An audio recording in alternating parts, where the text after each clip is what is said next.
ভোটের জন্য নবী আর দাওয়াত দিতে আসবেন না? আসবেন? সাহাবায়ে কেরাম আসবেন, আইম্মায়ে কেরাম, ইমাম আবু হানিফা, ইমামে আজম, ইমাম শাফিঈ, ইমাম মালিক, ইমাম আহমদ বিন হাম্বল, ইমাম বুখারী, ইমাম মুসলিম, ইমাম তিরমিজি, কেউ আসবেন না। বড় বড় আউলিয়া এরাও আসবেন না। কিয়ামত পর্যন্ত এই জাতিকে জান্নাতের পথে ডাকবেন, সঠিক শান্তির ঠিকানা দিবেন একমাত্র শুধুমাত্র কেবলমাত্র উলামায়ে কেরাম। অতএব কারণ এই উলামায়ে কেরামকে মাথার মুকুট বানায় যে রাখবে, সে দুনিয়াতেও ধন্য, পরকালেও ধন্য। আর উলামায়ে কেরামের সাথে যে বেয়াদবি করবে, ও মরার আগে মরে যাবে।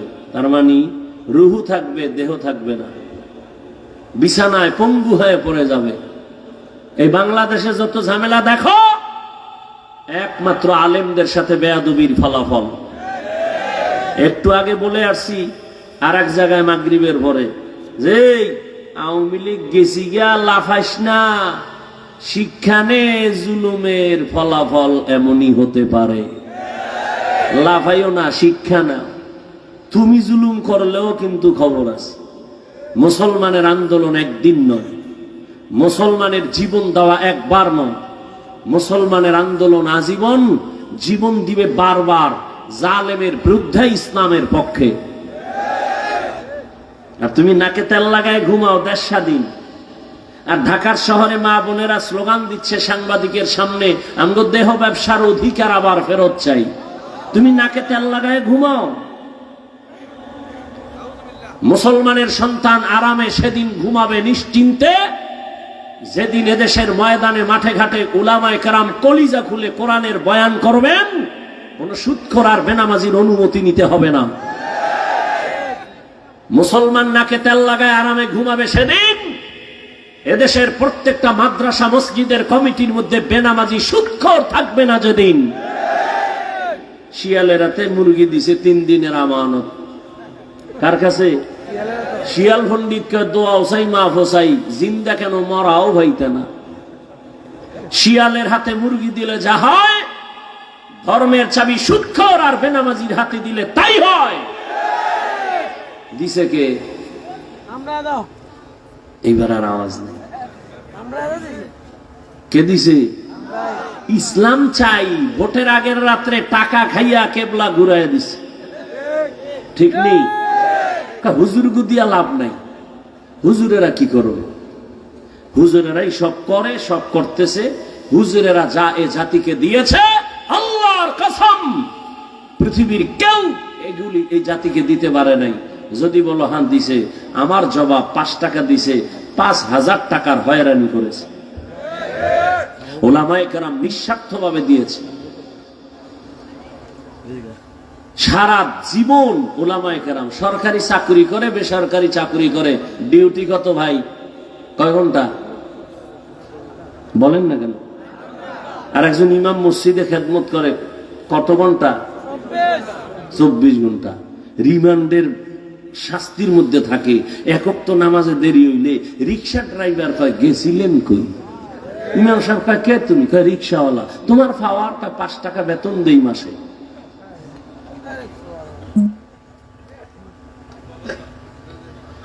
হায় হায়, আল্লাহ আমাকে আপনাদের সবাইকে হেদায়েত দান করে। ইয়া আইয়ুহাল্লাযীনা আমানুস্তাঈনু বিস-সাবরি ওয়াস-সালাহ ইন্নাল্লাহা মা'আস-সাবিরিন।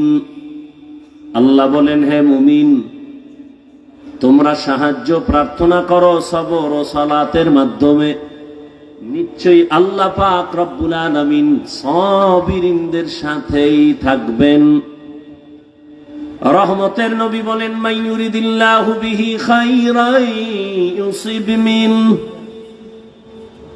আল্লাহ যাকে বেশি আদর করেন, মায়া করেন, দয়াময় আল্লাহ তাকে মুসিবতের দ্বারা পরীক্ষা নিবেন।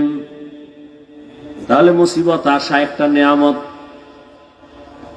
কার জন্য? মুমিনের জন্য। আচ্ছা, আপনারা ক্ষুধা লাগছে মনে হয় বেশি, বাদাম 2-1 ঘন্টা না খাইলে মরবেন? মরবেন? বাদাম না খাইলে মরবেন? আচ্ছা, বাদাম খাইলে কি পেট ভরবে? 1 বোতল পানি খাইলে বাঁচতে পারবেন, নাইলে মরবেন। তুই বেহেশতের বাগানে এগুলি কেন? এই জন্য ওয়াজ বাড়ছে, হেদায়েতের কথা শুনল। এখানে কেন আপনি খাইতে হবে? খাওয়ার জন্য দোকানওয়ালারা বয়ে রয়েছে, সেখানে যান। ওয়াজ উপলক্ষে বিশাল মার্কেট।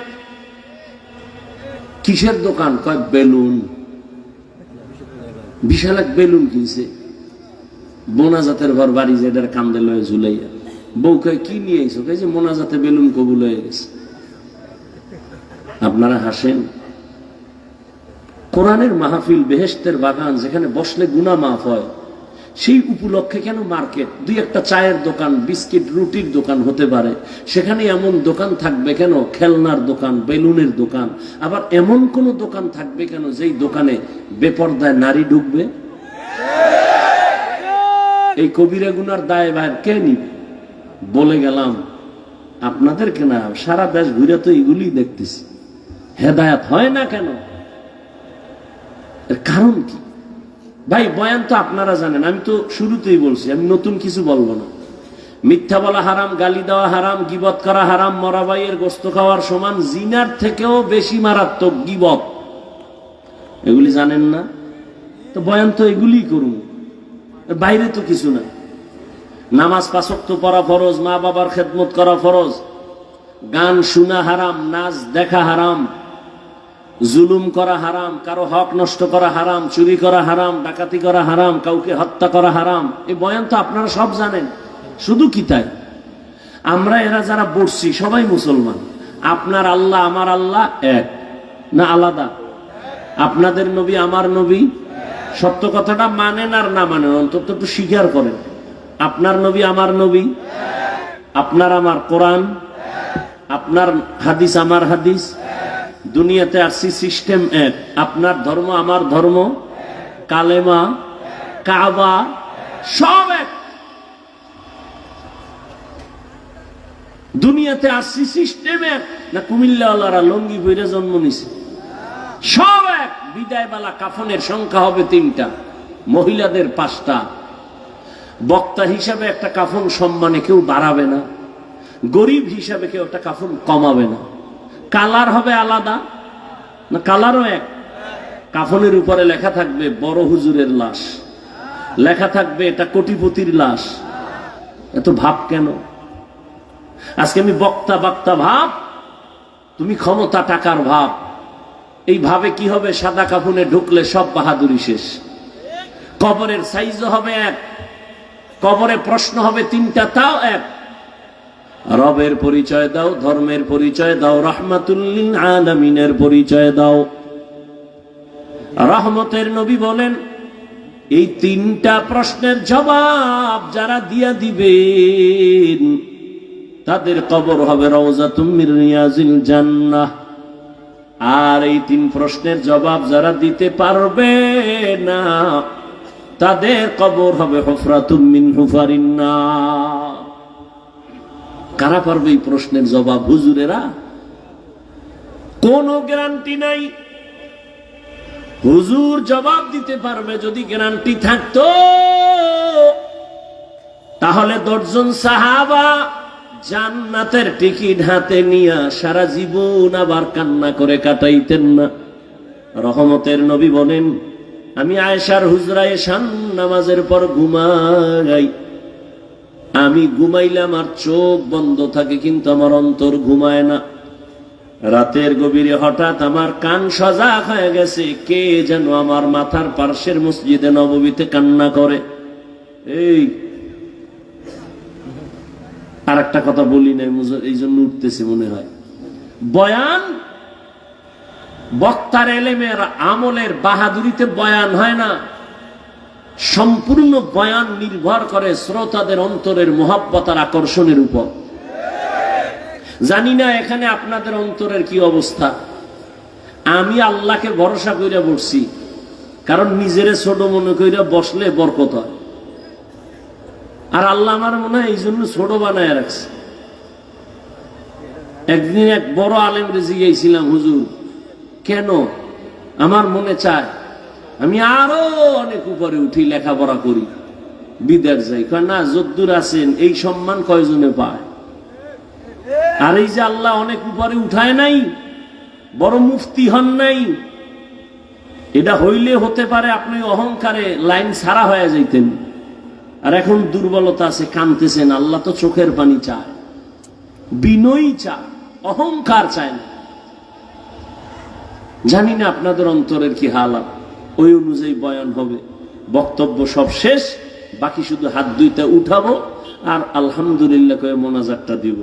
আর হাত যদি উঠাইয়েই ফালাই, আর জীবনে এখানে আমু কিনা তাও জানি না, বয়ান আর দেখা হবে কিনা তাও জানি না। তবে নিজের কপালটাও নষ্ট করিয়েন না, অন্যেরও ক্ষতি করিয়েন না। কিছু কথা বলার তৌফিক আল্লাহ দিতেছেন, আপনারা দোয়া করলে বলবো, ডিস্টার্ব করেন না, খবরদার। আপনার যদি উঠার ব্যারাম থাকে, ভিতরে ঢুকছেন কেন? আপনি রাস্তায় দাঁড়াবেন, ফাঁকে যাইয়া বাথরুম করবেন, বিড়ি টানবেন, আবার শুনবেন। চোখের সামনে বসে ডিস্টার্ব কেন? মানুষ ভালো হইতে বহু সময় লাগে, কপাল পুড়তে 1 সেকেন্ড লাগে না। বহু মাস্তান সাইজ হয়ে গেছে, খবর নাই, বিল্ডিং পড়ে আছে, খবর নাই, ও আসমানে না জমিনে। বাহাদুরি কইর না, মাস্তানি ভালো না সব জায়গায়। বহু মাস্তান রাস্তায় কাইতে ঠ্যাং ভেঙ্গা ঘরে বয়ে রইছে। বহু রাস্তায় পাগল দেখছি, পাগল ইংলিশে টকিং করে কিন্তু বস্ত্র অর্ধেক, আরবিতে কথা বলতেছে খুব দ্রুত কিন্তু শরীরের পোশাক অর্ধেক। পাগল। ভাবলাম কারণ কি? পাগল আবার ইংরেজি শিখছিনি কোথাও গিয়া? জবাব আসলো অন্তর থেকে, না। তাহলে এই ছেলেটা স্কুল কলেজের ভালো একটা স্টুডেন্ট ছিল, শিক্ষকের সাথে না হয়, মা বাবার সাথে না হয়, কোনো মুরব্বীর সাথে বেয়াদবি করে পাগল হয়ে গেছে। মাদ্রাসার কোনো ভালো ছাত্র ছিল, বেয়াদবি চূড়ান্ত পর্যায়ে করার কারণে আল্লাহ ওরে পাগল বানাই দিছে। পাগল বানাইতে কি বেটা তোরে আলাদা মেডিসিন লাগে? ব্রেনের একটা তার আউলে গেছে, সব শেষ, কিচ্ছু লাগবে না। ঘুমের থেকে উঠে দেখবি দুনিয়া পুরাটা অন্ধকার। মাকে বলবি, আম্মু আমি তো চোখে ঝাপসা দেখি। কি হইল? আম্মু কান্না করে, আর মাওলায় না দিলে আর হবে না।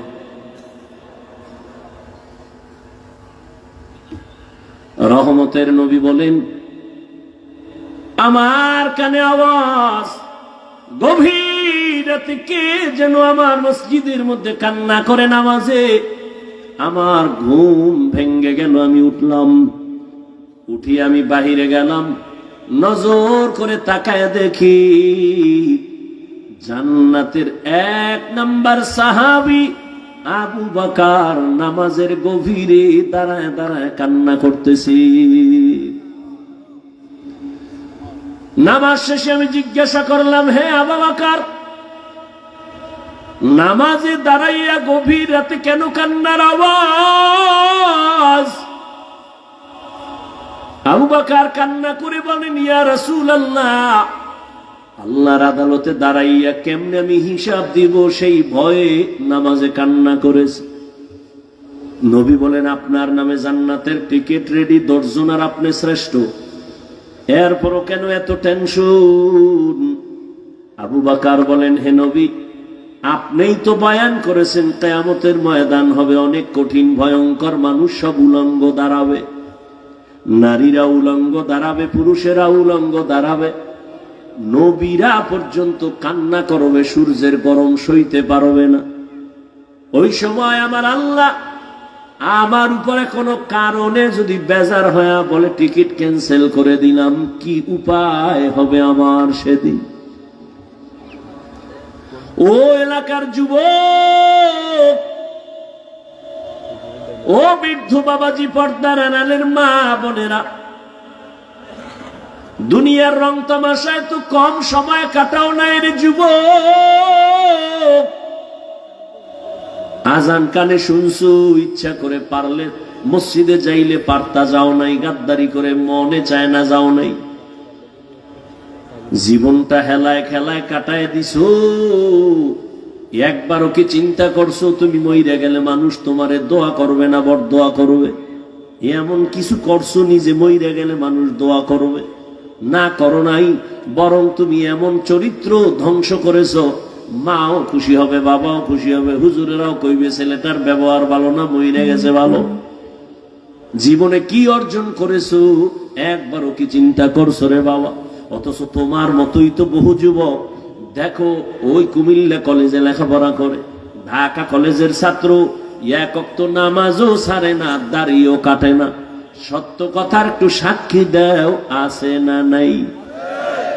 আর বয়ানের দরকার নাই, দরজা জানালা বন্ধ করে একা একা নিজের পায়ের জুতা খুইলা কপালে বাড়ি মেয়েরা ক তোর কপাল এত খারাপ কেন? নিজেরে প্রশ্ন করে, এই কপাল পোড়া, তোর মতো যুবকটাই তো কুমিল্লা কলেজে বইরেই নামাজ পড়ে, তুই কেন পারো না? তোমার মতো যুবক তো রাস্তায় গাড়ি চালায়, ড্রাইভারি করে নামাজ পড়ে, তোর কপালে তো খারাপ কেন, তুই কেন পারো না? তোর মতো যুবক জাহাঙ্গীরনগরে পড়ে, ঢাকা বিশ্ববিদ্যালয়ে পড়ে, পাগড়ি লাগানো, পেছন থেকে তাকাইলে মনে হয় যেন মসজিদের খতিব, অথচ জীবনেও মাদ্রাসার বারান্দায় যায় নাই। এমন কেন হইছ রে বাবা? কলেজে বইরা কয় ওলামায়ে কেরামের রং লাগাইছি। আমাকে হুজুরের বয়ান দরকার নাই, তোমার লাইনের যুবক দিয়া তোমাকে তুমি সাইজ করো।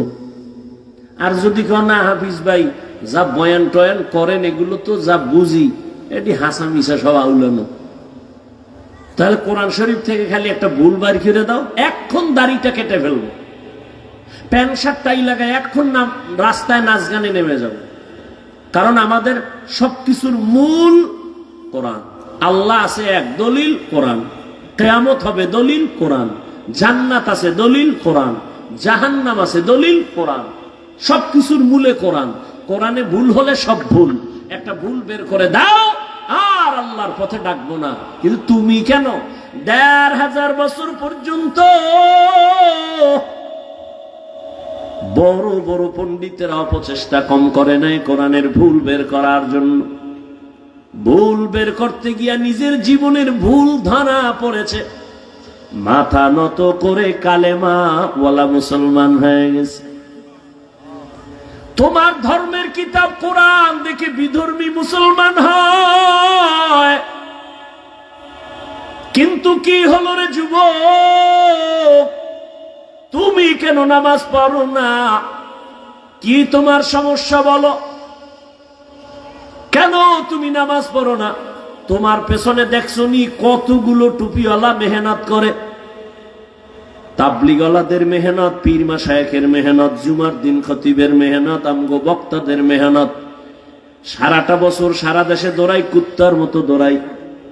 ৩ ঘন্টা মাত্র ঘুমায়া কুমিল্লা আসছি, এইভাবে দৌড়াচ্ছি। কালকে এই টাইমে বয়ান করতেছিলাম রংপুর শহরের উপরে। বাবা এখন এখানে আছি, কালকে আর এক জায়গায় বয়ান করতে গিয়ে তো মাস্তানি দেখাই না রে বাবা। আমি তো একটা মানুষ, তুমি তো আমারে কম গালি দাও না, তাও জানি। কি পরিমাণ আমার বিরুদ্ধে লেখো তাও জানি। এরপরও কেমনে নরম হইয়া কথা বলি, মনে হয় যেন আমি তোমার টাকার কেনা একটা গোলাম। এত নরম হইয়া কথা বলতেছি, আবার ফাঁকে ফাঁকে মাপ চাই, মনে কষ্ট নিও না, মাফ করে দিও। আবার মোনাজাতে কান্না করি, আল্লাহ মাফ করে দাও। শুধু আমি না, সব ওলামায়ে কেরাম এইভাবে পাও দইরা বয়ান করে। কি অবস্থা! তুমি আমার সামনে যখন আসো, আমি হাসি মুখে, আলেম ওলামা সবাই হাসি মুখে সালাম দেয়। অথচ তোমার মতো বুদ্ধি নিয়ে যদি চলতাম, মাস্তানি ভাব নিয়ে চলতাম, সামনে আসলে বলতাম তাড়াতাড়ি ৫ হাত দূরে চলে যা, তোর শরীর থেকে গন্ধ আসে, তুই নামাজ পড়ো না, প্রস্রাব করে পানি লও না, সর। কিন্তু না, জানি, সব জানার পরও কিন্তু তোরে বুকে লাগায় একটা আলিঙ্গন করছি, ঘৃণা করি নাই। মাথায় হাত দিছি, হাতটা বাড়ায় দিছি সালাম দেওয়ার জন্য। মনটা বেজার করি নাই, হাসি মুখে কথা বলেছি। এতটা কেন করি? কি স্বার্থ? আমগো টাকা দাও তাও না, ইমামের বেতন আটকায় রাখছো, ঠিক মতো বেতনও দাও না। সভাপতি বেতন দেয় ১০০ টাকা মাসে, তাও ঠিক মতো মাসে মাসে দেয় না সভাপতি। সেক্রেটারি বেতন দেয় ৫০ টাকা, তাও প্রতি মাসে ঠিক মতো দেয় না। এরপর কোন ইমাম কোন মুসল্লির সাথে খারাপ আচরণ করে না, বরদোয়াও করে না। এত সুন্দর বুঝানোটা যদি আমি হিন্দুদের মন্দিরে গিয়া বুঝাইতাম রে যুবক, 12 মাস লাগতো না, মাত্র 6 মাস দৈনিক 1 ঘন্টা কইরা যদি হিন্দুদের মন্দিরে গিয়া বয়ান দিতাম, খ্রিস্টানদের গির্জায় গিয়া বয়ান দিতাম, আমার মন বলে ইনশাআল্লাহ এদেশের হিন্দু খ্রিস্টান সব মদিনার আশেক হয়ে যাইত। অথচ তোমার পেছনে 12 মাস ফজরের পরে, জোহরের পরে, আসরের পরে, মাগরিবের পরে বয়ান আর বয়ান আর বয়ান। মানুষ এমন ভাবে টানতেছে মনে হয় যেন 5 মিনিটের জন্য হুজুর আসবেন, একটু দেখা কইরা যাবেন, এইভাবে মানুষ টানে। এত বয়ানের পরেও কেন পরিবর্তন নাই? এর একমাত্র কারণ তুমিও মুসলমান, আমিও মুসলমান, তোমার আমার আল্লাহ এক, নবী এক, কোরআন এক, কাবা এক, ধর্ম এক, কালেমা এক। তাহলে তোমার আমার বুঝাইতে হবে কেন? অথচ তোমারে বুঝাইয়াও টুপি মাথায় দেওয়াইতে পারি না। আমি মুসলমান, টুপি খুলতে চাই না, লজ্জা পাই। আর তুমি কেমন ভিআইপি মুসলমান, টুপি মাথায় দিতে চাও না, লজ্জা পাও। আমি দাড়ি কাটতে চাই না, লজ্জা। তুমি কেমন মুসলমান যে দাড়ি রাখতে চাও না, লজ্জা। আমি মুসলমান, মসজিদে না ঢুকলে লজ্জা পাই। তুমি কেমন মুসলমান যে মসজিদে ঢুকতে গেলে লজ্জা পাও। আমি মুসলমান, বেপরদায় চলতে গেলে লজ্জা পাই। আর তুমি কেমন মুসলমান যে পর্দা করতে গেলে লজ্জা পাও। বালিশে মাথা লাগা একটু ভাবিও, মালিকের দরবারে কেমনে দাঁড়ায় জবাব দিবা। হেদায়েতের মালিক আমার আল্লাহ। আসলে তুমি আল্লাহর হেদায়েতের পর্দার বাইরে সরে গেছো। কিন্তু আমার আল্লাহ স্বার্থপর না। যদি স্বার্থপর হইতেন, ঘুমের মধ্যে চেহারা কুত্তার মতো বানায় দিতেন। মুহাম্মদের উম্মত হওয়ার কারণে এত গুনার পরেও চেহারা আল্লাহ পাল্টায় দেয় না কেন? একমাত্র মুহাম্মদের উম্মত। মুহাম্মদের উম্মত না হইলে ঘুমের থেকে উঠা দেখটা চেহারা বানর হয়ে গেছে। কিন্তু আমার নবী আল্লাহর কাছে কান্না করে বলছিলেন, হে মালিক, আমার উম্মত গুনাহ করলেও তুমি চেহারাটা পাল্টাইয়া দুনিয়ায় ইজ্জত হারাইও না রে আল্লাহ। নবী উম্মতের কত দরদি।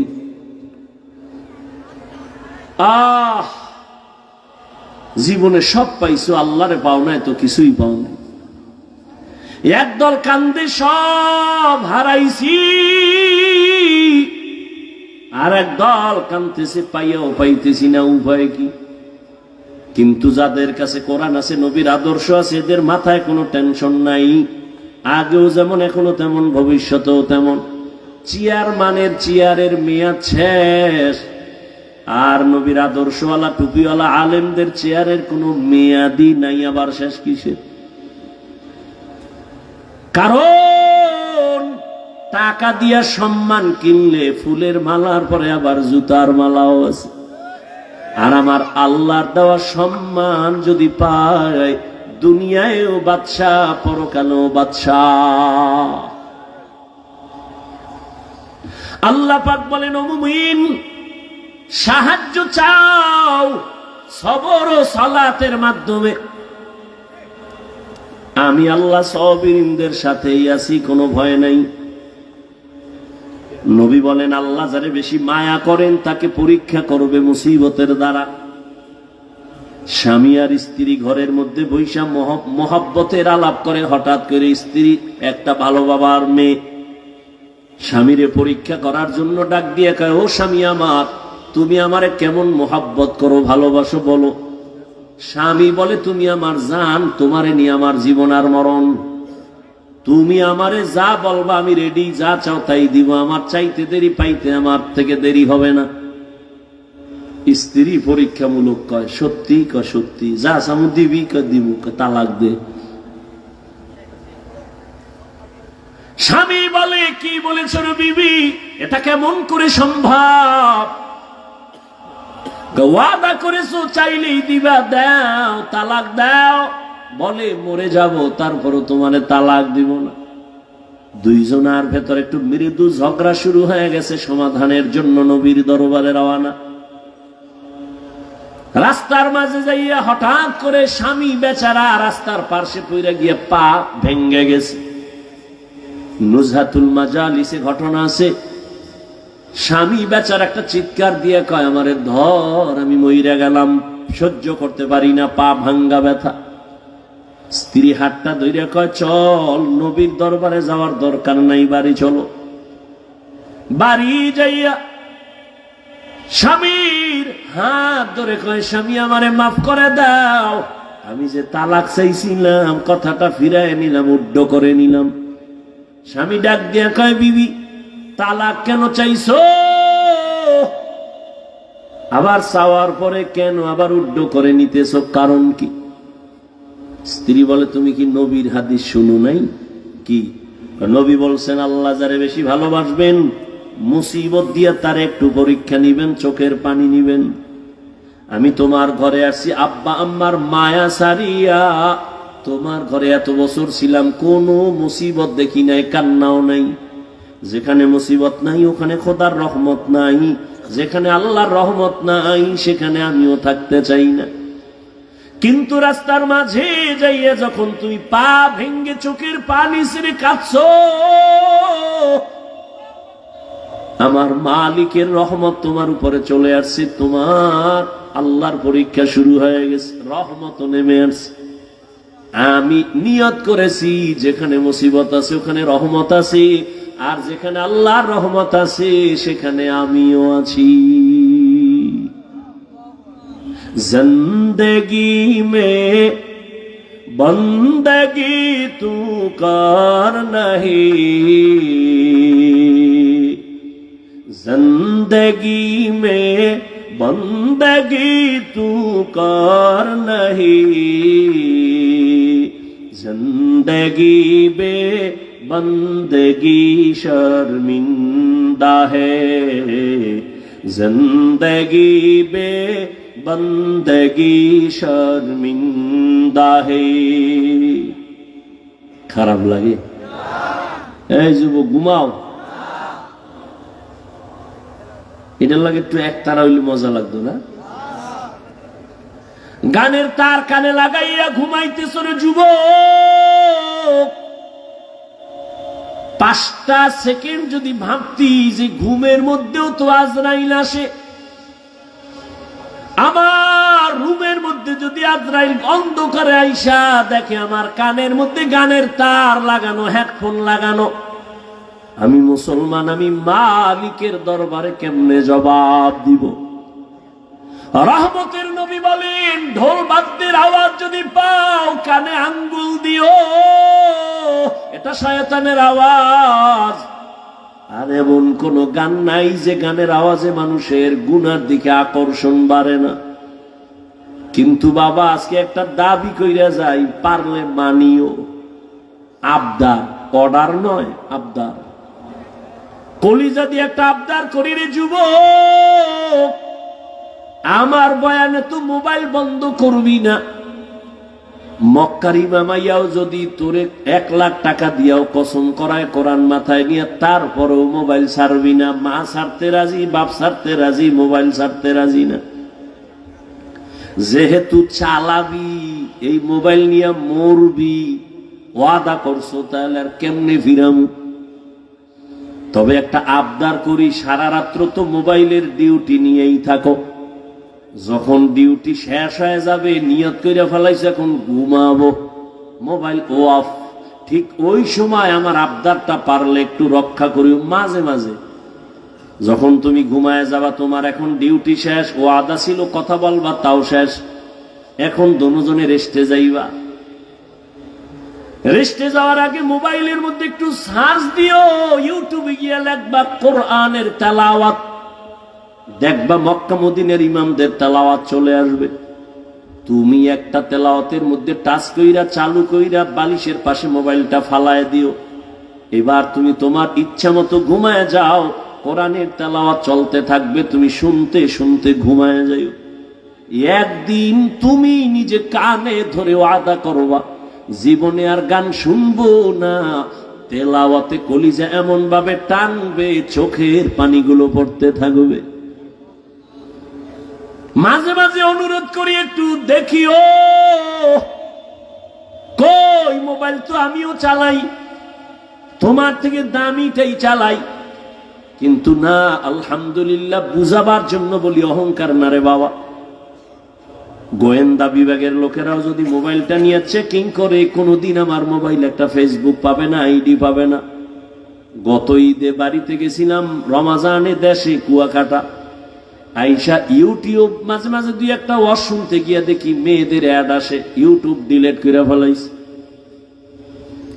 কয়েকদিন খুব খারাপ লাগছে, একটু ওয়াজ মাজ শুনবো বড় বড়দের, খুব খারাপ লাগছে, কিন্তু এখন সইয়া গেছে। আজও পর্যন্ত মোবাইল ইউটিউব আর ডাউনলোড করি নেই। মাওলার কাছে এমন একটা মোনাজাত নাই যে বলি না, আল্লাহ মোবাইলের গুনাহ থেকে বাঁচাও।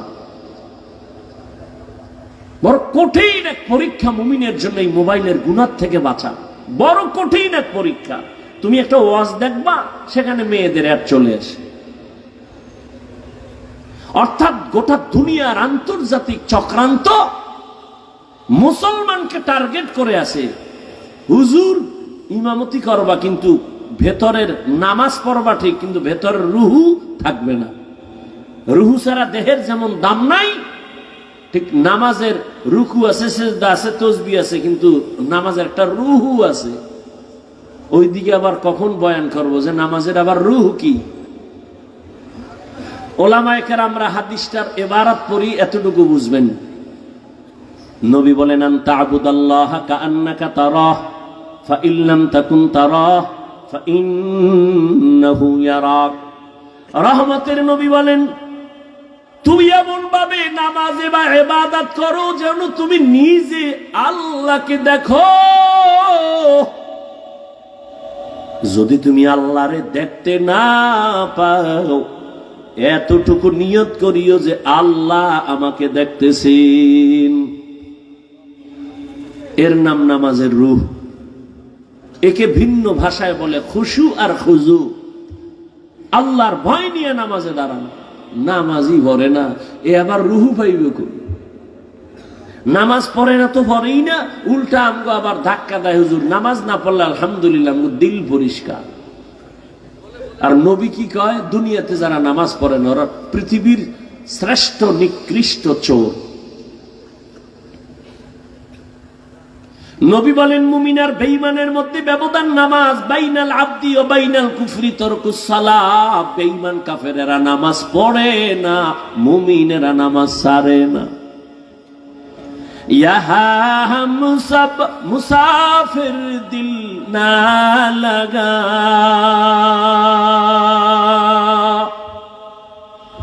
আহলে দিল কি নজর সে রূহ করতা যা। यहाँ हम सब मुसाफिर दिल ना लगा,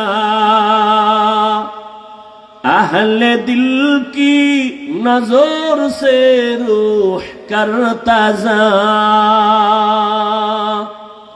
शाह दौलत सब फकीर गर नेक नेहे, शाह दौलत सब फकीर गर नेक नेहे। जिंदगी में बंदगी तू कर नहीं, जिंदगी में बंदगी तू कर नहीं। जिंदगी बे बंदगी शर्मिंदा है, जिंदगी बे बंदगी शर्मिंदा है। जिंदगी में बंदगी कुन बंदगी, बंदगी बे जिंदगी शर्मिंदगी। আমার কলিজার একটা যুবক যদি সাহস করে বলতি, ও হাফিজ ভাই, সে আড্ডা সাইরা যদি একটু নিচে নাইমা ইসাঙ্গ পাও ধরতে না, আর দাড়ি কাটতাম না, আর নামাজ ছাড়তাম না। আল্লাহর কসম আমি লাপটা দিয়া নিচে আইসা পাও ধইরা ফেলতাম, আর নবীরে বলতাম কিয়ামতের দিন নবী তোমার উম্মত আমার পাও ধরার শর্তে দাঁড়িয়ে রাখছে, পাও ধইরা ফেলছি, দাঁড়িয়েও রাখছে।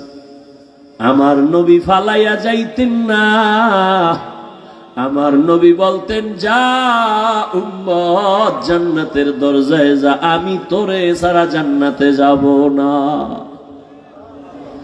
এরে আল্লাহর বান্দারা, আকল নষ্ট হয় নাই রে যুবক, আমিও তোমার মতো যুবক। টুপি পরলে মাথাটা গরম লাগে, তোমার থেকে মোটেও কম বুঝি না। দাড়ির কারণে যৌবনের ভাব চলে যায়, কম বুঝি না। লম্বা জামাটা পরার কারণে শরীর বড় আটকা লাগে, গরম লাগে, কম বুঝি না। ও আল্লাহর বান্দা, তারপরেও কেন টুপি ছাড়ি না, নামাজ ছাড়ি না, বেপরদায় চলি না? এত মানুষ কত বাজে কথা বলে, মানুষ আমগো টুপিওয়ালা বলে গালি দেয়, কওমি বলে গালি দেয়, তাবলিগওয়ালা বলে গালি দেয়, এরপর একটা জবাবও দেই না। কেন? একটাই মাত্র কারণ, এই টুপির কারণে আমাদের বিপদ। বিপদ ওলামায়ে কেরামের তো মারাত্মক কোনো অন্যায় করে নাই, সরকারের আমরা গালি দেই না, খ্রিস্টানের গালি দিয়া বয়ান করি না। বুঝো, হিন্দুদের বিরুদ্ধে আমরা বয়ান করি না, অশালীন কথাও বলি না, এরপরও কেন আলেমের উপরে বিপদ, জেলখানায় যায়, হ্যান্ডকাপ লাগায়? একমাত্র কারণ আমরা কেন দিনের কথা বলি, মানুষকে নেশার থেকে ফিরাই। যেই কামটা র্যাব, আর্মি, পুলিশ, বিডিআর সরকারের কোটি কোটি কোটি টাকা খাইয়া অস্ত্র হাতে নিছে, সরকার কয় মরণ পর্যন্ত না, মরার পরেও সরকারি টাকা তোমার ঘরে দেওয়া হবে, অস্ত্র দিয়ে দিলাম, যাও সন্ত্রাসী বন্ধ করো, নেশা বন্ধ করো, দেশে উশৃঙ্খলতা বন্ধ করো। এরপরও তারা হিমশিম খায়, কিন্তু কোনো অস্ত্র লাগে নাই, সরকারের 1 টাকাও আলেমের পেছনে খরচ হয় নাই।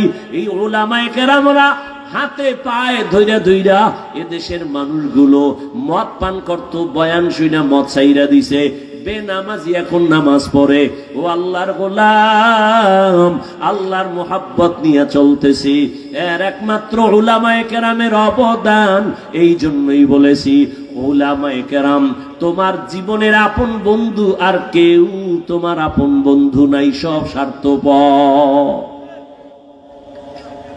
हकीकत से तू दुनिया बेखबर है, दुनिया की नुमाइश पर नजर है, नमी गुयम के आज दुनिया जुदा बस, बहर कारे के बाशी बा खुदा बाश, जिसते दुनिया आज खुदा गाफिल बुदन, नेकमाशो नेकराहो फरजिंदोजन, आब दर कश्ती हालाके कश्तियां ताबो अंदर जीरे कश्ती पुशती।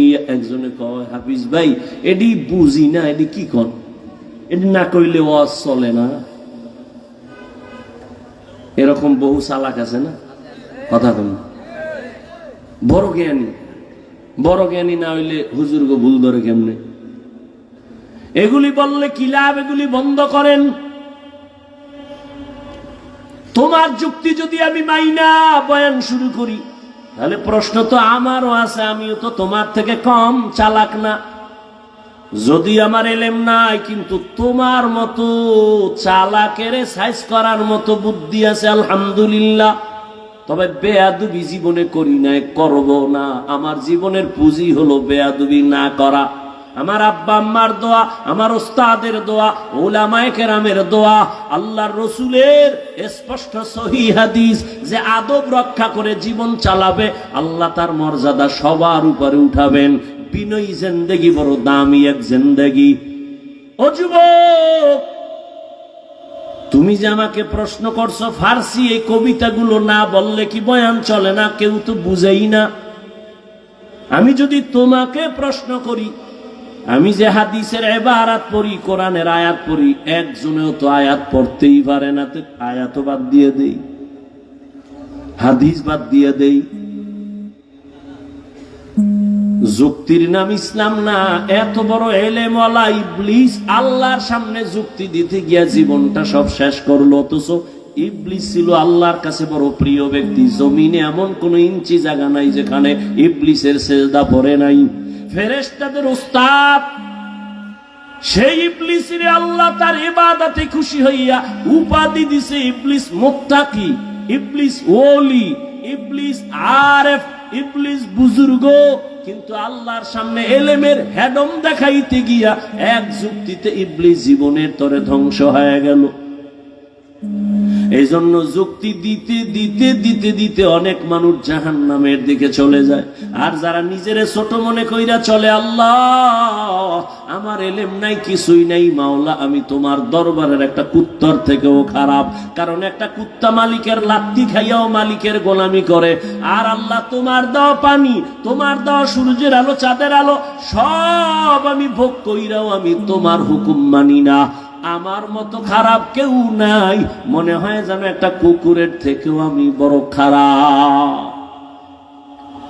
ও পর্দার আড়ালের আম্মা জানেরা, এতক্ষণ আমি আপনাদের সন্তানদেরকে যে কথাগুলো বুঝাইলাম, এগুলো বাস্তবায়নের জন্য আপনার দোয়া, আপনার অবদান ছাড়া হবে না।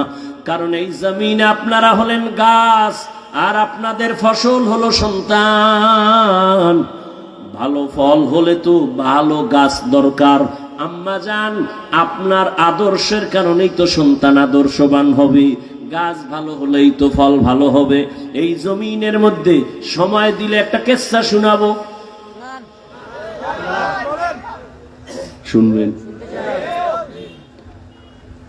ভালো করে শুনো যুবক, হেদায়েতের মালিক আমার আল্লাহ। এক ছোট ভাই বিয়া কইরা বড় ভাই বিয়া করে নাই। ঘটনাটা অনেক জায়গায় বলি, আজও আমি 5 মিনিটে বলার চেষ্টা করি। ছোট ভাই বিয়া করলো, সন্তান হলো, বড় ভাই করে না। একদিন কয়, ভাইয়া তুমি বিয়া করো না কেন? কয় মাইয়া ভাই না, এদের সঙ্গে মাইয়ার অভাব। কলেজের গোড়ায় দাঁড়াইলে শত শত মেয়ে, ডানা কাটা ভরি, কেন তুমি মেয়ে পাও না? কয় না, জাতের মেয়ে পাই না। ছোট ভাই ভাবলো, মনে হয় যেন একটা সুন্দরী রূপসী একটা সম্ভ্রান্ত পরিবারের মেয়ে চাই। খুঁজা খুঁজা বাইর করছে, কইরা কয়, ভাইয়া ভালো পরিবারের একটা মেয়ে পাইছি। কি কয়? কলেজে পড়ে, ভালো একটা মেয়ে পাইছি, ইংলিশ মিডিয়ামে পড়ে, বাবা অনেক টাকাওয়ালা। বড় ভাইকে আমি এই মাইয়া চাই না। তা কি চাও এটা কও। এবার ভাই ডাক দিয়া কয়, ও ছোট ভাই শুনো, আমি একটা জীবনে মেয়ে চাই, আমার জীবন সঙ্গিনী হবে, যে আমার হাত ধইরা আমাকে জান্নাতে নিয়ে যাবে। কোথায় নিবে? কি যুবক, বিয়া করছো? কোরআন শপথ করছো না? কয় হুজুর আমার সাথে তো শপথ করছে মাইয়া, জীবনে আর না। আমি বললাম, ওই মাইয়ার সিরিয়াল কত জানোনি? কয় না। আমি কই, তোর সিরিয়াল যত, মাইয়ার সিরিয়ালও তত। তোর সিরিয়াল কত? কয় 3। 2 মাইয়ার পরে এই মাইয়া। আমি বললাম, আল্লাহর কোরআন সাক্ষী, তোর মাইয়ার সিরিয়ালও 3। 2 পোলার ইজ্জত নষ্ট কইরা তোরে ধরছে, তোরে ইজ্জত হারায়া রাস্তার ফকির বানাবে। কোরআনের আয়াত, আল খবিসাতু লিল খবিসিনা, খবিসের সাথে খবিস।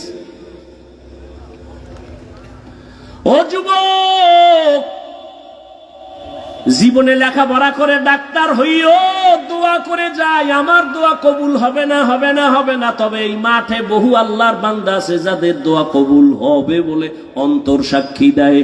দোয়া করি সবাই আমিন বলিও। আল্লাহ যুবক বাবারে স্কুলে পড়ো, ডাক্তার হও আলহামদুলিল্লাহ, ইঞ্জিনিয়ার হও আলহামদুলিল্লাহ, প্রফেসর হও আলহামদুলিল্লাহ। তবে আমার ছোট্ট একটা দাবি, বেয়াদব হইও না। তোমার ব্যবহারে যেন কোনোদিন মা বাবা কষ্ট না পায়, তোমার আচরণে কোনোদিন শিক্ষক যেন কষ্ট না পায়, তোমার আচরণে কোনোদিন উলামায়ে কেরাম যেন কষ্ট না পায়। বলবা কেন? জীবনে সফলতার চেয়ারে বসার জন্য দোয়া লাগবে তিনটা। মা বাবার দোয়া লাগবে, শিক্ষকের দোয়া লাগবে, উলামায়ে কেরাম মুরব্বিদের দোয়া লাগবে। এরে আমি হাফিজুর রহমানের আমার আব্বা আম্মা কলিজা বইরা দোয়া দিয়া চেয়ারে বসাইছেন, কিন্তু বয়ান করা আমার আব্বা শিখান নাই, আম্মা শিখান নাই। আমার ওস্তাদ শিক্ষকেরা হাতে ধরে ধরে ধরে ধরে আমাকে বয়ান শিখাইছেন। অতএব ওস্তাদ আমার বড় দামি এক দোয়ার সম্পদ। মা বাবার বরদোয়া নিবা না, যদি তো বরদোয়া লাইগেই যায় মরার আগে পঙ্গু হয়ে যাবি লেই খারাপ। যদি শিক্ষকের বরদোয়া কলিজায় তোর লাইগা যায় মরার আগে জীবনটা নষ্ট হয়ে যাবে, বিদ্যার জগৎ থেকে হারিয়ে যাবি, বিদ্যা আর থাকবে না। উলামায়ে কেরামের বরদোয়া যদি কপালে লাগে চাকার তলে মাথা ঢুকে যাবে, টের পাবি না। অতএব ডাক্তার হও, অনেক বড় ডাক্তার, এই সিফাগল্লির ডাক্তার না।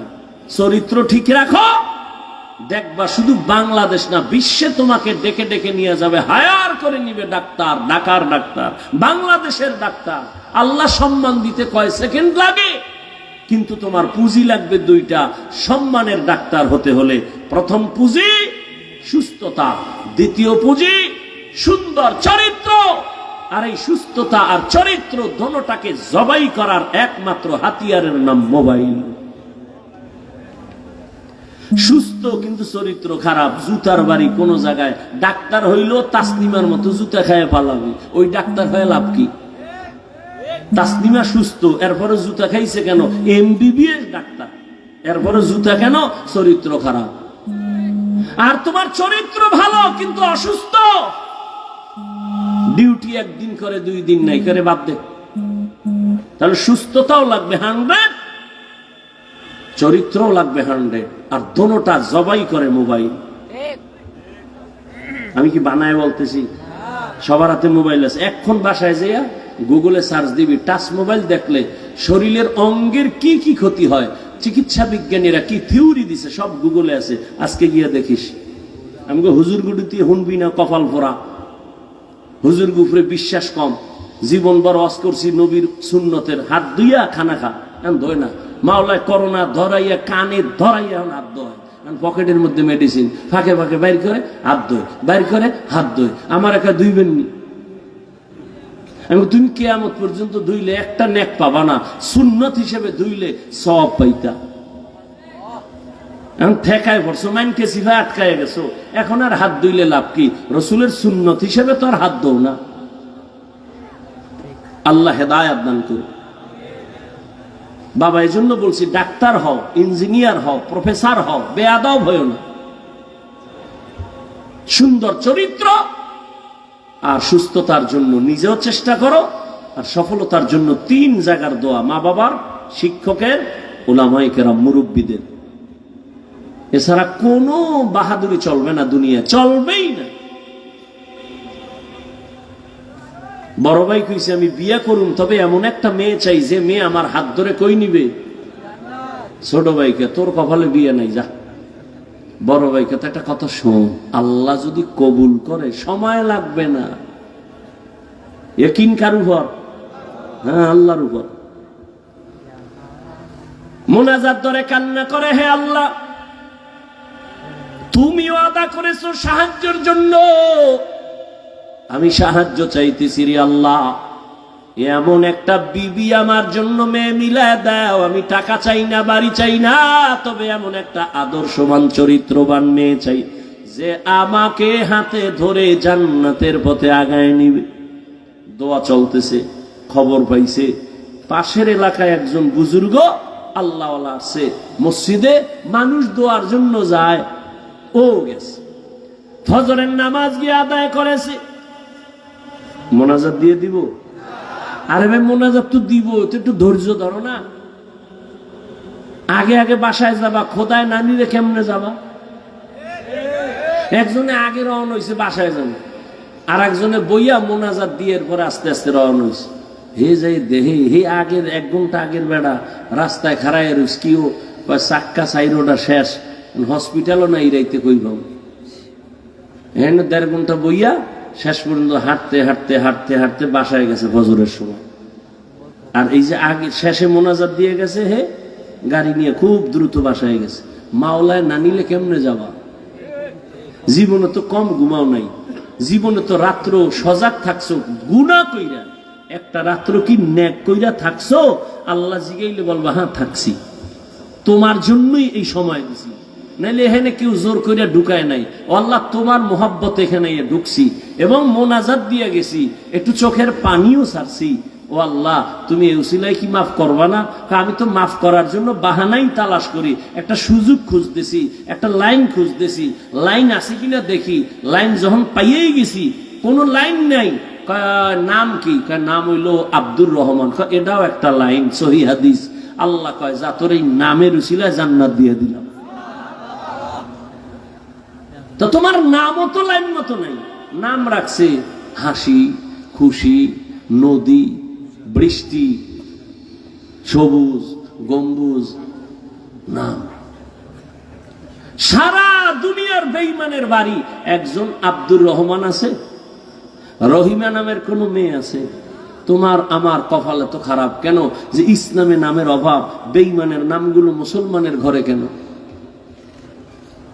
একজনের নাম রাখছে বিপদ, ডাক দিছে এই বিপদ, আর একজনে চাই ভাই আমার মহা বিপদ।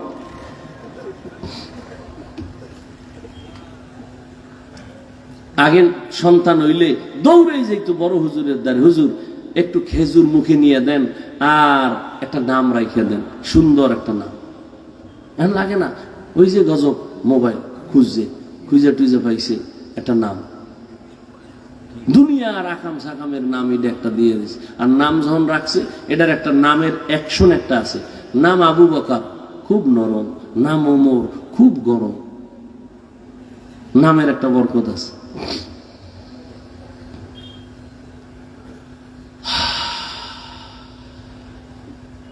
হুজুরের দ্বারে গেছে দোয়ার জন্য, ফজরের নামাজ পড়া সব চলে গেছে। হুজুর আমার বাড়ি অমুক এলাকায়, একটু দোয়া করেন। বাবা বিয়া করছো? কয় না। কেন? বয়স কতই? এখনো করো নাই কেন? কয় মাইয়া ভাই না। কি মাইয়া চাও? কয় হুজুর আমি আল্লাহর কাছে দোয়া করি, এমন একটা মেয়ে চাই যে মেয়ে আমাকে বিবি হইয়া সহযোগিতা করে জান্নাতের পথে আগায় দিবে। হুজুর কয় দোয়া করি। কথা চলতেছে, হঠাৎ এমন একটা ঘটনা। কার ঘটনা? নামটা শেষে বলবো, গুগলে গিয়া সার্চ দিয়ে নাম বাইর করবি। ও দুনিয়ার সন্তান, আর তুই কেমন সন্তান হইলি একটু নিজেরে যাচাই করবি। ঘটনার শেষে নামটা বলতেছি। হঠাৎ মসজিদের বারান্দার বাহির থেকে একটা কচি কণ্ঠে মেয়ের সালামের আওয়াজ। একটা মেয়ে ডাক দিয়া সালাম দিছেন, আসসালামু আলাইকুম হযরত, আমি এই এলাকার মেয়ে, গরিবের সন্তান, দোয়ার জন্য আসছি। হুজুর ডাক দিয়া কয় রে মা, তোমার আব্বা কি করে? কয় নাই। বলে তোমার বয়স কত? এত। কয় বিয়ার বয়স তো পারায় যাচ্ছে, কেন বিয়া করো না রে মা? মেয়েটা কান্না করে বলে হুজুর আমি গরিব, আমি কোথায় একটা ভালো জামাই পাবো? আমার চরিত্র আমি এখনো নষ্ট করি নাই, তবে আমি মোনাজাতে আল্লাহর কাছে বারবার দোয়া করি, আল্লাহ এমন একটা ছেলে আমার স্বামী বানাইয়া দাও যে আমার হাত ধইরা আমাকে জান্নাতের পথে আগায় দিবে। মাওলায় মিলাইছেনি। হুজুর মাঝখানে থাইকা কয় এই যুবক বিবাহ করবানি? কয় আল্লাহ যদি কবুল করে। হুজুর এবার প্রস্তাব দিলেন, দিয়া দুজনের বিবাহ হয়ে গেল। এক হাতে কোনোদিন তালি বাজে না, বিনা বাতাসে পানি নড়ে না। স্বামী আর স্ত্রীর মন এক না হইলে ওই বাগানে ফুল ফোটে না। দুজন এখন এক মনের। আজান হলে স্বামী কয় নামাজ, স্ত্রী কয় নামাজ। ফজরের সময় স্ত্রী যদি আগে উঠে, স্বামীর উঠায় উঠো, নামাজ যেন কাজা না হয়। আবার স্বামী যদি উঠে, উঠে আবার স্ত্রীর ডাকে উঠো, নামাজ আদায় করো। ও পর্দার আড়ালের আম্মা জানেরা, একটু শুনেন কেমন মা। আপনারাও তো বড় দামি মা। আপনারা তো সাহাবায়ে কেরামদের মায়ের মতো মা, নবীদের মায়ের মতো মা, খাদিজা রাদিয়াল্লাহু আনহার মতো নারী, ফাতেমা রাদিয়াল্লাহু আনহার মতো নারী, আয়েশা রাদিয়াল্লাহু আনহার মতো নারী, ইসমাইল নবীর মা হাজরা আলাইহা সালামের মতো দামি নারী, ঈসা নবীর মা মারিয়াম আলাইহা সালামের মতো দামি নারী। আপনারা তো বেঈমান ফেরাউনের ঘরে স্ত্রীর নাম কি? আসিয়ার মতো দামি। বলে কত বড় বেঈমান ফেরাউন, নিজেরে খোদা দাবি করেছে আল্লাহর বিরুদ্ধে গিয়া, অথচ তার ঘরে আসিয়া এত আল্লাহর আশেকা হয়ে গেল। নবীজি বলেন কিয়ামতের দিন জান্নাতে আসিয়ার সাথে আমার বিবাহ হবে। সুবহানাল্লাহ বলবেন না?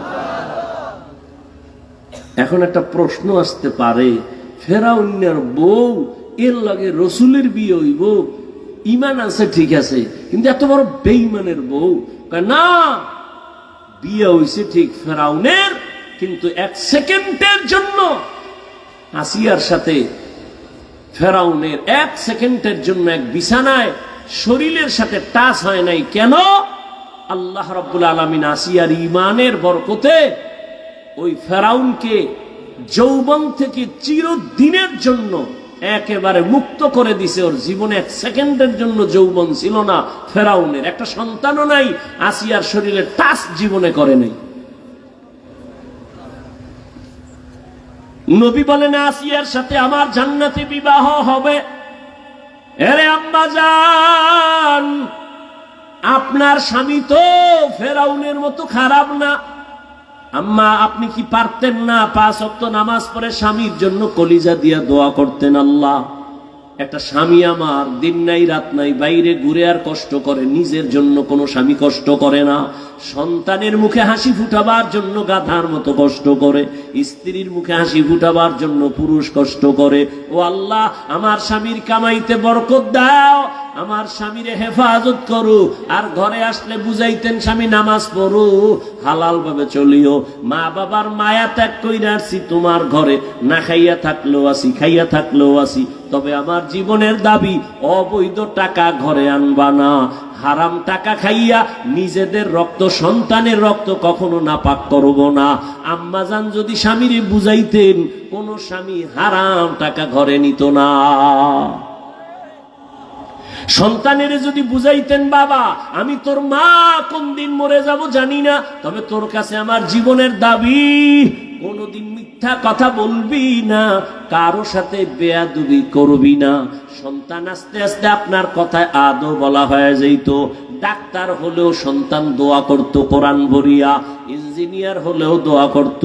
এরে আম্মা জান, আপনার মতো কত মা এখনো খুঁজলে পাওয়া যাবে এলাকায়, নামাজ পড়ে, পর্দা করে, স্বামীর মাল হেফাজত করে, সন্তানগুলো আদর্শওয়ালা বানানোর চেষ্টা করে। আম্মা জান, আপনি কেন পারবেন না? ও বোনেরা, আপনার মতো কত বোন স্কুল কলেজে পড়ে, নামাজ পড়ে, পর্দা করে, মোবাইলে চরিত্র নষ্ট করে না, বিক্রি করে না। ও বোনেরা, আপনারা কেন পারবেন না? ও বৃদ্ধ বাবাজি, আপনার মতো কত বুড়ারা মসজিদে গিয়া নামাজ পড়ে, আপনি কেন পারবেন না? ওই স্বামী আর স্ত্রী দুইজনে এক মনের হইয়া মোনাজাত করে, দোয়া করে, আল্লাহ দোয়া কইরা পাইছি দুইজনে স্বামী আর স্ত্রী। আর একটা দোয়া জীবনে আছে, দোনোজনে কান্দে আর আল্লাহর কাছে দোয়া করে, ও দয়ার মালিক, একটা নেককার সন্তান আমাদের দান করো, যেই সন্তানের দ্বারা আমগো ইজ্জত বাড়বে, সমাজের আলো ছড়ায় যাবে। ওই সন্তান দিয়া লাভ কি যে মা বাবার ইজ্জত নষ্ট হবে? আল্লাহ এত দোয়া কবুল করলেন, এই দোয়াটা কবুল করবেন না, এটা হতে পারে না। দোয়া কবুল হয়ে গেছে। নেককার একটা ছেলে আল্লাহ দান করছেন। ছেলেটারে দুনিয়াতে আসা মাত্র নবীর তরিকায় ডান কানে আজানের আওয়াজ, বাম কানে ইকামতের আওয়াজ। ছেলেটারে আদর্শ দিয়া বড় বানাইলেন।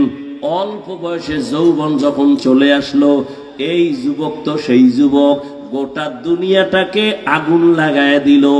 ইহুদি বেঈমানেরা ওর নাম শুনতেছে কেমন যেন আতঙ্ক, মাথাটা গরম হয়ে যায়। বাইতুল মুকাদ্দাস মুসলমানের প্রথম কিবলার ওখানে ইহুদির একটা ধমক দিয়া সব সরায় বাইতুল মুকাদ্দাস হাতে নিল। মালয়েশিয়া, রাশিয়া সব বেঈমান, সিরিয়ার বেঈমানের মোকাবেলায় মোটামুটি দুনিয়াটা বিজয়ের ডঙ্কা বাজায় দিল। ইতিহাস যারা জানো, এই লোকটার নাম জানে না এমন কোন হিন্দু নাই, বৌদ্ধ নাই, মুসলমান নাই। সারা দুনিয়ার ইতিহাসবিদরা এই যুবকের নামটা জানে, যেই যুবক দুই মা বাবার দোয়ায় হইছে। এমন মা দোয়া করছে স্বামী চাই জান্নাতে নিবে, এমন বাবা দোয়া করছে বউ চাই জান্নাতে নিবে। এই দুইজনের দোয়ায় সন্তান আসছে এক জগৎ বিখ্যাত অগ্নি শর্মা, এমন এক আল্লাহর মহব্বতের বান্দা, যার হস্তক্ষেপে ইসলামের পতাকা উড্ডীন বেঈমান নিপাত হয়ে গেছে, পরাজয় বরণ করেছে। ওই যুবকের নাম সালাহউদ্দিন আইয়ুবী রাহমাতুল্লাহ আলাইহি। সুলতান সালাহউদ্দিন আইয়ুবীর ইতিহাস পর গুগলে লেখা আছে, সব ডিটেলস দেওয়া আছে। কে সে সুলতান সালাহউদ্দিন আইয়ুবী? সকল রাষ্ট্রনায়করা সালাহউদ্দিন আইয়ুবীর নাম না নিলে ওদের ইতিহাস কমপ্লিট হয় না। সুলতান সালাহউদ্দিন আইয়ুবী গোটা ইতিহাসের পৃষ্ঠায় স্বর্ণ অক্ষরে তিনি এখনো অমর। এই জন্য আগেও বলছি, ও যুবক, ডাক্তার যদি হও বেয়াদব হইও না তো তাসলিমার মতো জুতা খায়া পালাবা। এখনো সময় আছে, পেছনের গুনার থেকে তওবা করে নাও। তোমার গুনার খবর মা বাবা কেউ জানে না, আল্লাহ জানেন। ওই আল্লাহর মোহাব্বত নিয়ে মনে মনে গোপনে গোপনে একটু আল্লাহকে বলো, হে আল্লাহ, মনে হয় যেন এই ময়দানে আমার মতো গুনাহগার কেউ নাই। গুনার কারণে আমার হাত না পাক, চোখ না পাক, জিহ্বা না পাক। গুনাহ করতে করতে জীবনটা শেষ। কত নামাজ ছাড়লাম, কত দাড়ি কাটলাম, বেপরদায় চললাম। ও আল্লাহ, আমার মতো কত যুবক আবার জেনারেল লাইনে থাকে, চাকরি করে, ব্যবসা করে, নামাজ পড়ে, আমি কেন পারবো না? ও আল্লাহ, মনে চাইছে কত গুনাহ করছি শখ লাগাইয়া, আর গুনার কাছেও যাব না। দুনিয়াতে চিরদিন থাকবো না মুসলমান হিসাবে, দুনিয়া থেকে তো চলেই যেতে হবে, আল্লাহর আদালতে দাঁড়াতে হবে। গুনাহগার হইয়া দাঁড়াবো না। আজকে থেকে তওবা করলাম, নামাজ ছাড়ছি আর ছাড়বো না, বেপরদায় চলছি আর চলবো না, দাড়ি কাটছি আর কাটবো না। তবে সবার কপালটা খুলবে না। বয়ানের শুরুতেই কিন্তু বলেছিলাম আবু জাহালের কথার, ওমরের কথা। জানি না কার কপাল কোন দিকে যাবে। অনেকে বয়ান শুই না বাইরে গিয়ে আবু জাহালের মেজাজ নিয়ে চলবে আর বিরোধিতা করে, আরো গুনার পাল্লা ভারী করবে। আর একদল ওমরের মেজাজওয়ালা চোখের পানি ছেড়ে গুনার কথা স্মরণ করে তওবা করবে, ফজরে মসজিদে চলে যাবে। ও আল্লাহ, জানি না এই ময়দানে কারা তওবার নিয়ত করেছে। তবে আবদার, ও যুবক বাবারা, যেখানেই থাকো আল্লাহর মোহব্বত নিয়ে চলো, মা বাবার দোয়া নিয়ে চলো, আল্লাহর কাছে তওবার নিয়ত বলো, হে মালিক, আর মা বাবারে কষ্ট দিব না। উলামায়ে কেরামের দোয়া নিয়া, নবীর তরিকা মেনে, শিক্ষক মুরব্বীদের দোয়া নিয়ে চলবো। আল্লাহ, তুমি আমার তওবা কবুল করো। এরকম খাঁটি নিয়তে তওবা করার যাদের অন্তর তৈরি, মুনাফিকি নাই, যাদের নিয়তটা খাঁটি, শুধু তাদেরকে বলবো, দুটো হাত আল্লাহকে দেখাইয়া দাও। আয় আল্লাহ, আমাদের তওবা কবুল করে নেন, আমাদের হাত কবুল করে নেন। তওবার উপরে মজবুত হইয়া চলার মতো তৌফিক দান করেন, আমিন। আলহামদুলিল্লাহি রাব্বিল আলামিন, ওয়াসসালাতু ওয়াসসালামু আলা সাইয়্যিদিল আমবিয়াই ওয়াল মুরসালিন ওয়া আলা আলিহি ওয়া আসহাবিহি আজমাইন। ইয়া আরহামার রাহিমিন, ইয়া আরহামার রাহিমিন, ইয়া আরহামার রাহিমিন। রব্বিরহামহুমা কামা রব্বায়ানি সগীরা। اللهم إنك عفو كريم تحب العفو فاعف عنا. اللهم إنا نسألك رضاك والجنة ওয়া নাউযু বিকা মিন সাখাতিকা ওয়ান নার। ও দয়ার মালিক, গুনার বোঝা নিয়ে আপনার দরওয়াজায় গভীর রাতে আমরা হাজির। সব বাড়িওয়ালাদের দরজাগুলো বন্ধ, আপনার রহমতের দরজা বন্ধ নাই। ও আল্লাহ, আমরা সবাই গুনাহগার। ওলামায়ে কেরাম, মুরব্বী, হাজী সাহেব, ব্যবসায়ী, চাকরিজীবী, আমার কলিজার যুবক, কত ছাত্র ভাই, পর্দার আড়ালের মা বোনেরা, ও আল্লাহ, দুনিয়াতে যেদিন আসছিলাম আব্বা আম্মা কত খুশি আনন্দ করেছিলেন। আজকের সেই পবিত্র জীবনটা গুনার দ্বারা নাপাক করে ফেলেছি।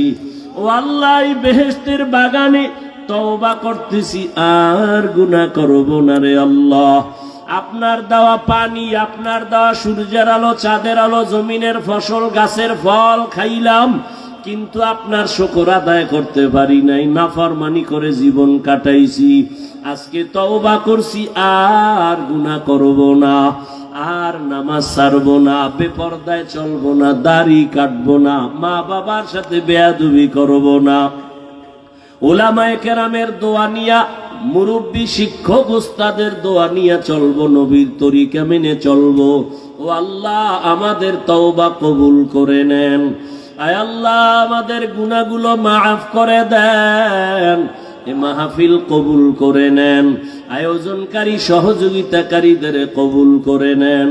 আয় আল্লাহ, পর্দার আড়ালের মা বোনদের আবেদা বানায় দেন, পর্দাওয়ালা বানায় দেন, সন্তানগুলো নেককার বানায় দেন, লেখাপড়া যারা করে পরীক্ষার্থী কামিয়াবি দান করেন।